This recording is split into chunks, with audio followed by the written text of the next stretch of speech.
사도적 사명 그 책임을 세 가지로 얘기하고 있는데, 하나님이 택하신 자들의 믿음을 위해서, 또 경건함에 속한 진리의 지식을 위해서, 또 영생의 소망을 위해 나아가는 것이 지금 바울이 사도된 이유이고, 이것을 지키는 것이 자신의 책임이다 라고 말하고 있습니다.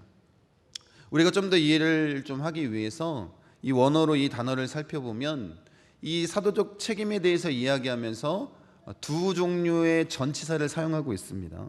먼저 사용된 전치사가 이 카타라는 전치사입니다. 이 의미는 뭐냐면 위에서라는 그런 뜻이 있습니다. 그래서 곧 믿음을 위해, 지식을 위해 라는 뜻을 나타낼 때는 이 카타라는 이 전치사를 쓰고 있고, 또 소망을 위해 라고 할 때 이 위에 쓰이는 그 전치사는 에피라는 전치사입니다. 그 의미는 뭐냐면 무엇을 기반으로 라는 그런 뜻을 가지고 있습니다. 그러니까 이런 의미입니다. 이 마음을 우리가 품기를 원합니다.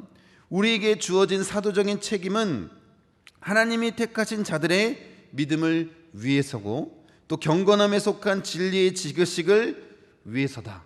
그런데 이것을 지키기 위해서 무엇을 기반으로 하고 있냐면 영생의 소망을 기반으로 이 사명을 감당하고 있다라고 말하고 있는 것입니다. 여러분, 이 의미에 대해서는 우리가 말씀을 좀 더 집중적으로 살펴보면서 나눌 것이고요.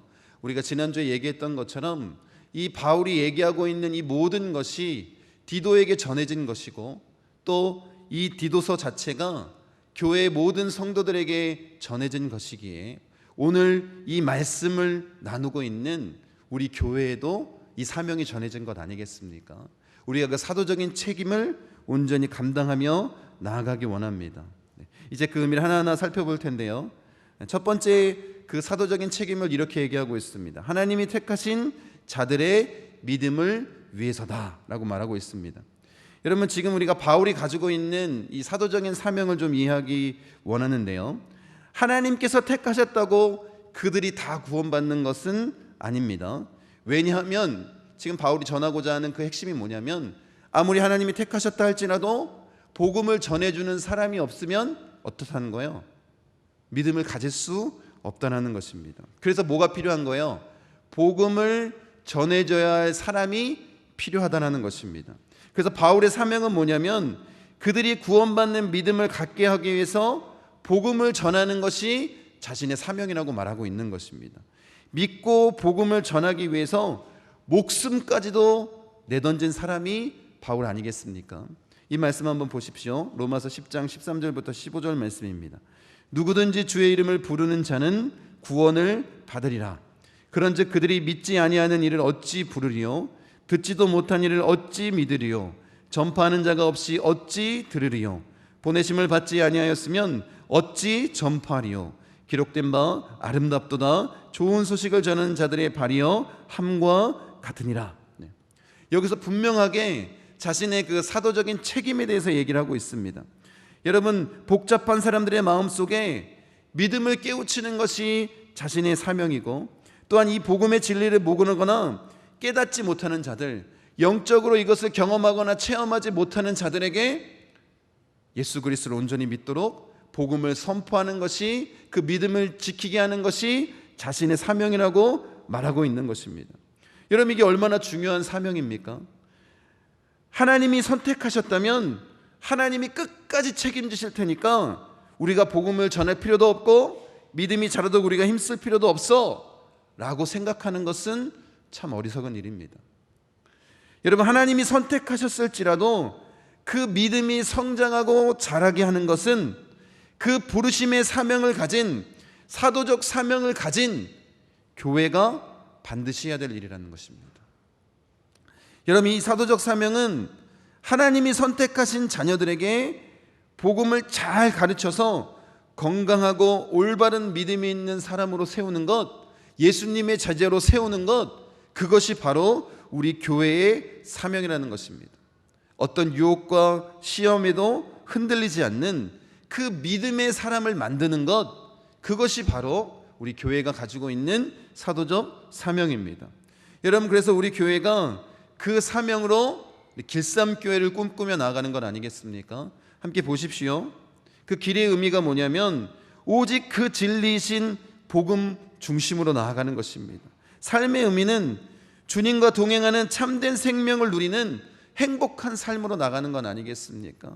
그 하나의 의미는 오직 예수 그리스도 안에서 모든 피조물들이 주와 하나 되는 것, 영원한 생명을 꿈꾸며 나아가는 것, 그렇게 믿음으로 온전히 세우는 것, 하나님의 자녀, 하나님의 백성, 구원받는 영생의 소망을 누리는 자로 세우는 것이 길쌈교회의 사명 아니겠습니까? 바로 우리 교회의 사명입니다.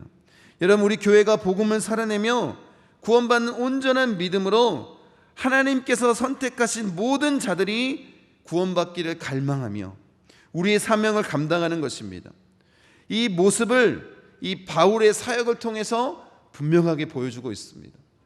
여러분, 바울이 그 아덴 지역에서 자신이 가지고 있는 지식과 지혜를 가지고 복음을 선포했을 때는 어떠한 영향력도 나타내지 못했습니다.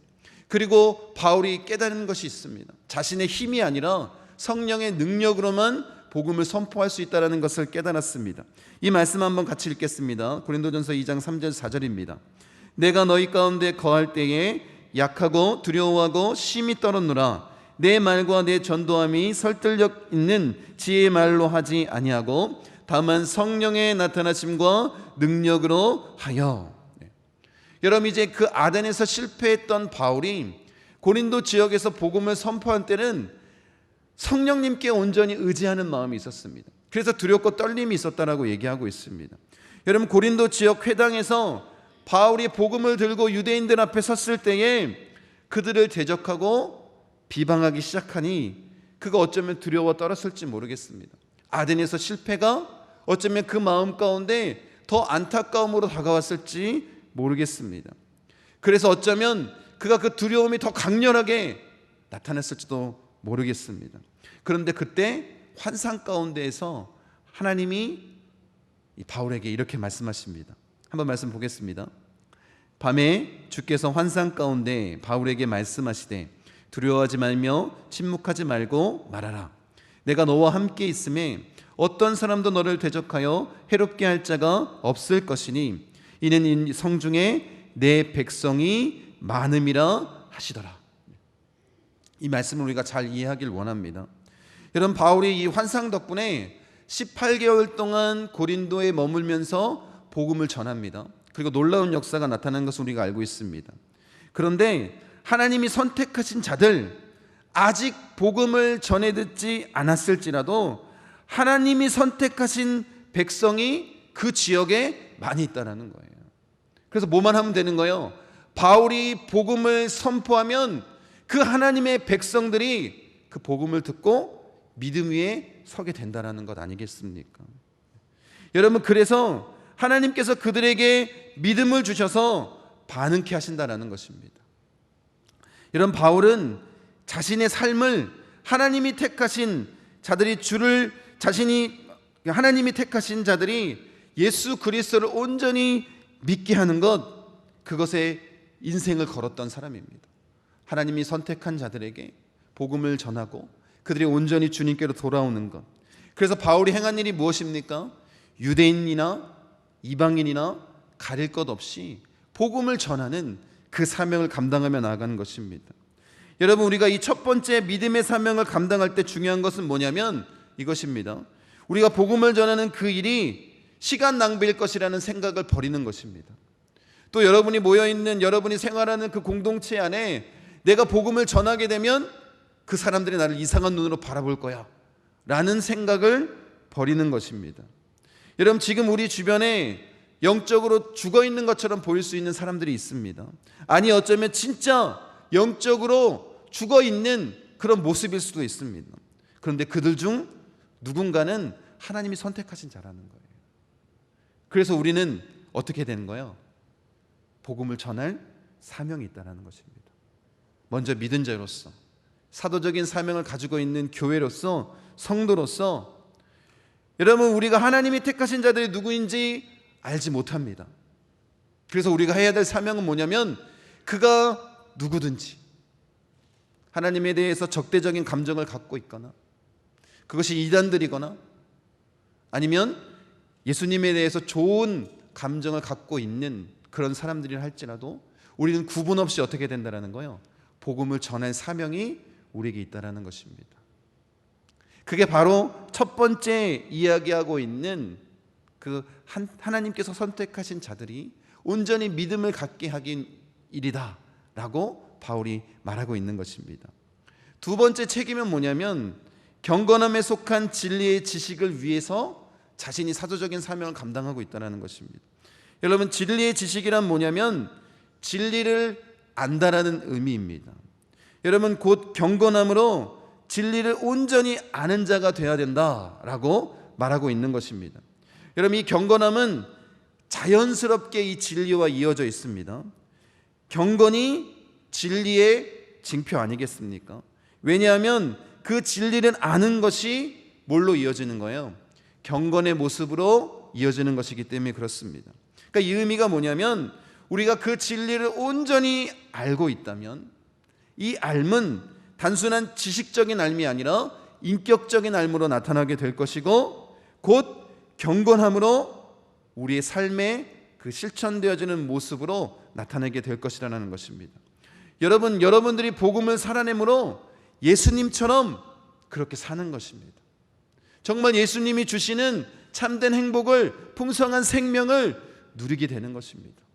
이게 경건함 아니겠습니까? 주님과 함께 동행하는 삶으로 경건한 모습으로 나아가게 되는 것입니다. 여러분, 세상과 구별된 세상 속의 거룩함을 나타내는 교회로 세워지는 것 아니겠습니까? 이것이 바로 두 번째 그 사도적인 책임이라고 얘기하고 있는 것입니다. 여러분, 바울이 원하는 것은 무엇이냐면 단지 옳은 것을 믿는 그리스도인을 말하는 것이 아닙니다. 그냥 단순히 사람들 앞으로 나와서 내가 예수님께 삶을 헌신하겠다는 그 결단의 모습을 나타내는 것을 바울이 원하는 것이 아닙니다. 그런 입술의 고백이 아니라 삶으로 그 경건함을 나타내는 것, 그 복음의 능력을 살아내는 것, 그것을 말하고 있는 것입니다. 여러분, 바울의 목표는 예수를 믿고 온전히 그 진리를 알아서 경건한 삶의 열매를 맺는 것입니다. 성령의 열매를 맺는 것입니다. 그래서 바울은 경건함에 속한 진리라고 자신의 책임을 표현하고 있는 것입니다. 뭘 강조하냐면 삶을 강조하는 것입니다. 예수님과 동행하는 삶, 복음 중심으로 복음을 나타내는, 살아내는 삶, 그로 말미암아 참된 예수 그리스도와 함께 행복을 누리는 삶을 이야기하는 것입니다. 여러분, 우리가 그 진리이신 예수 그리스도를 온전히 알게 되면 어떻게 되겠습니까? 먼저 우리의 삶에 변화가 나타나지 않겠습니까?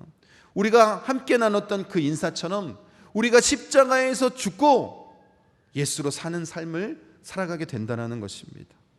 여러분, 바울이 그 사도적인 사명을 단순한 교리를 아는 지식으로 말하는 것이 아닙니다. 그 진리를 온전히 알아서 경험해서 삶으로 경건한 모습으로 살아가라라는 것입니다. 여러분, 사도적 사명을 이렇게 말합니다. 그리스도인들은 복음에 대해 믿음으로 반응하고 진리를 아는 것이 필요할 뿐 아니라 그 믿음과 진리에서 나온 경건한 삶이 뒷받침돼야 된다는 것입니다. 여러분이 해야 될 일이 뭐냐면, 우리 교회가 가진 그 사도적 책임이 뭐냐면 이런 경건한 삶을 살아내야 된다는 것입니다. 여러분들이 각자의 자리에서 그 사명을 가지고 살아내야 되는 것입니다. 여러분, 사도적 사명을 가진 교회가 이런 존재 목적이 있는 것 아닙니까? 곧 복음을 믿는 것과 그 복음을 살아내므로 그 진리를 온전히 깨달아 알아 거룩한 삶의 열매를 맺는 것입니다. 이게 우리가 해야 될 일입니다. 여러분, 그 믿음과 경건을 우리 교회에서 강조하고 있는 이 길삼, 곧 우리 소그룹 교회인인 이 길삼 교회가 이루어야 되는 사명 아니겠습니까? 여러분, 우리가 그것을 꿈꾸며 나아갑니다. 여러분, 교회의 존재의 목적은 모든 하나님의 선택한 자들을, 성도들을 믿음과 진리에서 나온 경건한 삶의 모습으로 온전히 세우는 것 아니겠습니까? 이 일에 우리가 동참하기 원합니다. 나 혼자는 할 수 없습니다. 우리가 함께, 하나님이 교회를 세우신 목적도 그것 아니겠습니까? 그 일을 위해서 함께 기도하고 간구해 나가시는 우리 성도님 되시기를 다시 한번 간절히 축원드립니다. 그럼 세 번째 말하고 있는 책임이 뭐냐면 영생의 소망을 위해서다라고 말하고 있습니다. 여러분, 서두에 잠깐 언급했지만 이 영생의 소망을 기반으로 믿음과 진리에서 나온 경건한 삶을 세워야 된다는 것입니다. 이 믿음과 경건한 삶의 기반이 뭐냐면 영생에 대한 소망이라고 얘기하고 있는 거예요. 여러분, 바울이 자신의 사명에 충실한 이유도 바로 이 때문입니다. 성도들이 믿음과 진리의 경건한 사람이 되어야 되는 이유도 바로 이 때문입니다. 영생의 소망 때문에 우리가 그렇게 살아가는 것입니다. 여러분, 영생을 누릴 소망이 있기에 하나님의 나라가 반드시 새하늘과 새 땅에서 이루어질 것이기에 바울은 이 사명을 위해서 목숨을 버린 것 아니겠습니까? 여러분, 다시 강조해서 말씀드리겠습니다. 여러분, 우리가 사는 이 세상이 전부라면 우리가 목숨 걸 이유가 없는 거예요. 복음을 전할 이유가 없는 것입니다. 예수 외에는 구원의 이름이 없다고 우리가 그렇게 편협하고 독선적인 믿음을 가진 자라고 세상의 비난을 받을 이유가 전혀 없는 거예요. 여러분, 예수 그리스도의 부활과 영생의 소망이 우리 안에 없다면 바울도 다메섹 도상에서 자신의 삶을 돌이키지 않았을 것입니다. 여러분, 왜 우리가 고난 속에서 이런 세상 가운데에서 믿음을 지키며 살아가는 것입니까? 이 디모데후서 3장 12절 말씀 같이 한번 읽겠습니다. 무릇 그리스도 예수 안에서 경건하게 살고자 하는 자는 박해를 받으리라. 여러분, 우리가 이런 어려움을 당할 이유가 전혀 없는 거예요. 그런데 왜 이런 어려움을, 이런 고난을 당하면서 살아가느냐라는 것입니다. 우리에게 영생의 소망이 있기 때문입니다. 그래서 바울이 이렇게 고백하지 않습니까? 같이 한번 읽겠습니다. 고린도전서 말씀.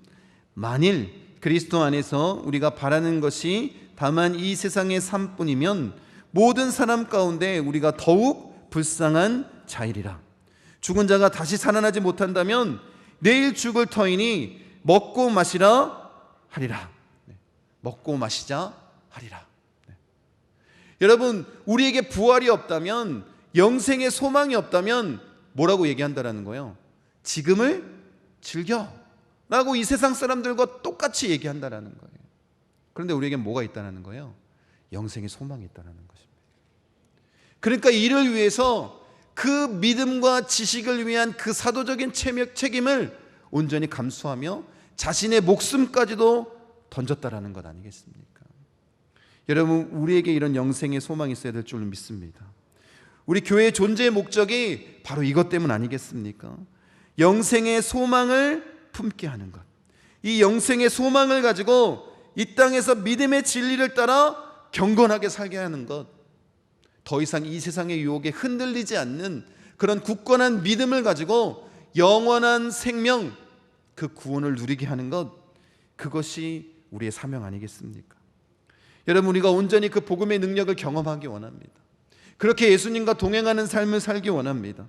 그 하나님의 나라를 지금 우리가 누리며 나아가기 원합니다. 그 영생의 소망을 우리가 바라보며 나아가는 것, 그것을 지금 바울이 우리에게 전해주는 그런 사도적 사명이다, 책임이다 라고 말하고 있는 것입니다. 여러분, 단순히 경건의 모양만 있는 성도가 아니라 진짜 경건의 능력을 나타낼 수 있도록 그렇게 세우는 것이 우리 목포 순복음 중앙교회의 존재 목적이고 우리가 꿈꾸고 있는 길쌈교회, 이 소그룹 교회의 존재 목적 아니겠습니까? 여러분, 이 영생에 대해서 바울이 더 자세하게 말하고 있는데 2절 하반절에 이렇게 얘기하고 있습니다. 이 영생은 거짓이 없으신 하나님이 영원전부터 약속하신 것인데 라고 말하고 있습니다. 여러분, 우리가 에베소서 말씀을 통해서 함께 나누었는데 에베소 1장 4절과 6절 말씀 같이 한번 읽겠습니다. 곧 창세전에 그리스도 안에서 우리를 택하사 우리로 사랑 안에서 그 앞에 거룩하고 흠이 없게 하시려고 그 기쁘신 뜻대로 우리를 예정하사 예수 그리스도로 말미암아 자기의 아들들이 되게 하셨으니 이는 그가 사랑하시는 자 안에서 우리에게 거저 주시는 바 그의 은혜의 영광을 찬송하게 하려는 것이라. 지금 바울이 그리스도 안에서 우리를 택하사라고 말씀하고 있습니다. 예수 안에서 우리를 택하셨습니다. 그리고 약속하신 대로 예수 그리스도를 믿기만 하면 우리에게 영생을 선물로 주신다라는 것입니다. 이것은 전적인 하나님의 은혜다라는 것입니다. 그래서 우리가 그것을 거저 누리게 되었다라는 것입니다. 여러분, 우리의 구원은 우리의 공로 때문이 아니라 하나님의 뜻과 그 은혜 때문 아니겠습니까? 그리스도 예수 안에서 영원전에 우리에게 주어진 것이다라고 말씀하고 있는 것입니다. 그 약속의 성취가 예수님을 통해서 이루어진 것입니다. 그 영생의 소망. 여러분, 우리 한 사람이 그리스도인이 된 것이 진짜 기적 아니겠습니까? 여러분, 우리가 어떻게 예수님을 믿고 구주로 영접하고 영생의 소망을 갖게 되었습니까? 주님이 뭐라고 말씀하세요? 영원 전에 우리를 선택하셨대요. 여러분, 이것보다 더 큰 기적이 어디 있겠습니까? 예수 안에서 이 일을 이루어 주셨다라는 거예요. 그래서 예수님을 우리가 온전히 믿고 회심한 이후에 우리에게 아주 놀라운 능력들이 나타날 수밖에 없는 것 아니겠습니까? 우리가 그것을 소망하며 그 하나님의 나라의 능력을 경험하며 나아가기 원합니다. 우리 본문 3절 말씀 같이 한번 읽겠습니다. 자기 때에 자기의 말씀을 전도로 나타내셨으니 이 전도는 우리 구주 하나님이 명하신 대로 내게 맡기신 것이라. 여러분, 이 3절 말씀에서 말하고 있는 이 전도는 우리가 전도지를 돌리며 나누는 그 노방 전도를 얘기하는 것이 아닙니다. 우리는 그런 이미지로 좀 이 전도에 대한 이미지가 굳어져 있습니다. 또 전도를 얘기하면 사람들을 교회로 데려와서 등록시키는 것을 전도로 생각합니다. 그런데 지금 이 말씀, 이 본문에서 말하고 있는 이 전도의 의미는 뭐에 더 가깝냐면 그 하나님의 복음의 진리를 선포하는 것에 더 가까운 거예요. 내가 그 복음을 선포해서 하나님이 선택하신 자들이 그 복음을 듣고 믿게 하는 것, 이게 뭐냐면 전도다라는 것입니다. 여러분, 복음의 진리, 그 말씀을 전하는 것입니다. 여러분, 우리가 복음을 나눌 때 뭐가 나타나는 거냐면 전도할 때 하나님의 영원한 약속이 나타나는 거예요. 하나님이 영원전부터 세우신 계획의 핵심인 예수 그리스도가 뭘 통해서 우리 가운데 나타나냐면 바로 이 복음을 전하는 것, 이것 통해서 나타난다라고 얘기하고 있는 것입니다. 여러분, 그 예수 그리스도, 복음의 진리이신 예수 그리스도, 하나님이 선택하신 자들이 믿고 구원받고 그 진리의 지식으로 인하여 경건한 참 변화된 삶을 살게 하는 그 능력이 어떻게 나타나는가? 바울이 지금 뭐라고 말하고 있냐면 세상 사람들이 예수님을 어떻게 만나냐면 그것은 우리가 복음을 전할 때다, 전도할 때다 라고 말하고 있는 거예요. 여러분, 바울이 그것을 분명하게 우리에게 알려주는 것 아니겠습니까? 여러분, 우리에게 이 영적인 일을 전수하고 있습니다. 우리가 복음을 전할 때 예수 그리스도가 나타나는 것입니다. 여러분, 이 말씀을 꼭 마음에 새기기 원합니다. 같이 한번 우리 읽어보도록 하겠습니다. 하나님이 택하신 자들에게 영생을 주시기 원하십니다. 그런데 이를 위해서 하나님이 정하신 방법은 전도입니다.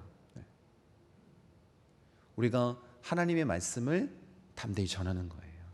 복음의 진리를 담대히 선포하는 것, 이걸 통해서 나타난다는 것입니다. 여러분, 그래서 고린도전서 1장 21절에 하나님의 지혜에 있어서는 이 세상이 자기 지혜로 하나님을 알지 못하므로 하나님께서 전도에 미련한 것으로 믿는 자들을 구원하시기를 기뻐하셨도다 라고 말씀하는 것 아니겠습니까? 우리가 복음을 선포하는 것으로 예수님을 믿게 만들고 그것을 하나님이 기뻐하셨다라고 말씀하시지 않습니까? 여러분, 바울은 바로 이 사명, 이 복음을 선포하는 것, 전도하는 것이 자신의 사명이라고 말하는 거예요. 우리 본문 3절 하반절에 이렇게 말합니다. 이 전도는 우리 구주 하나님이 명하신 대로 내게 맡기신 것이라. 내 사명이다라고 얘기하고 있는 거예요. 하나님께서 직접 자신에게 맡겨주신 사명. 그래서 자신이 복음을 전하는 것, 죽기까지 목숨 걸고 복음을 선포하는 일에 앞장선 것 아니겠습니까? 그 사명이 동일하게 우리에게 주어졌다는 거예요. 예수 그리스도의 지상 명령을 통해서 우리 모든 그리스도인들에게, 또 성령님이 세우신 이 교회 안에 이 사명이, 이 사도적 사명이 주어진 것 아니겠습니까? 여러분, 그래서 우리가 온전히 이 복음을 전파하는 것, 복음을 선포하는 것, 이 일에 앞장서길 원합니다. 여러분, 자신의 말이나 자신의 이야기를 담아 말하는 것이 아니라 오직 하나님의 말씀, 하나님의 이야기, 하나님 나라에 대해서 예수 그리스도를 통한 영원한 소망을, 그 복음을 전하는 것, 그게 바로 우리의 사명이다라는 거예요. 이 3절 말씀을 우리가 이렇게 이해하기 쉽게 정리할 수 있습니다. 하나님의 때에 전해야 됩니다. 이걸 자기의 때라고 표현하고 계십니다. 또한 하나님이 부르신 사람이 전해야 합니다. 내게 맡기신 것이라. 하나님이 전하라고 하시는 방법에 따라 바로 전도로 전해야 하는 것입니다. 그럴 때 각 시대마다 하나님이 자기 백성에게 영생을 주시는 역사가 나타난 거예요. 이 사명이 누구에게 주어진 거예요? 우리 교회에게, 우리 모든 그리스도인들에게 주어진 것입니다. 여러분, 우리가 그 파송의 찬양 부른 후에 우리 공동 기도문으로 같이 기도하고 있지 않습니까? 이 공동 기도문의 1번부터 3번까지의 내용은 사도행전 4장 29절과 30절의 말씀을 우리가 축약해서 표현한 것입니다. 여러분, 이 말씀을 우리 기도의 내용으로 정리한 건데, 사도들이 공회에서 풀려나서 그 교회가 합심해서 기도했던 내용입니다. 여러분, 저는 그 두 번째 우리 기도에 집중하길 원하는데, 하나님의 말씀을 담대히 전하게 하옵소서. 여러분, 이 내용의 핵심이 뭔지 아시죠? 바로 복음을 전파하게, 전도의 모습으로 영원한 생명, 그 소망을 전하는 자가 되게 해달라는 것입니다. 여러분, 아까 전에 언급했듯이 우리가 나와서 전도지를 전하는 것, 또 교회에 데려다 앉히는 것, 이게 성경적인 전도라고 얘기하고 있는 것이 아니라 뭐라고요? 정말 살아계신, 우리를 구원할 수 있는 유일하신 예수 그리스도, 그 이름을 전하는 것입니다. 누가요? 우리 교회가, 바로 여러분들이 여러분의 삶의 자리에서 그렇게 복음을 전하는 것, 그것으로 말미암아 누가 나타난다고요? 예수 그리스도가 나타나는 것입니다. 예수의 생명이 나타나는 것입니다. 그 사명이 우리에게 있다라는 것입니다. 여러분, 우리 교회의 분명한 존재 목적이 뭐냐면 영생의 소망을, 그 복음의 진리를 전하는 것입니다.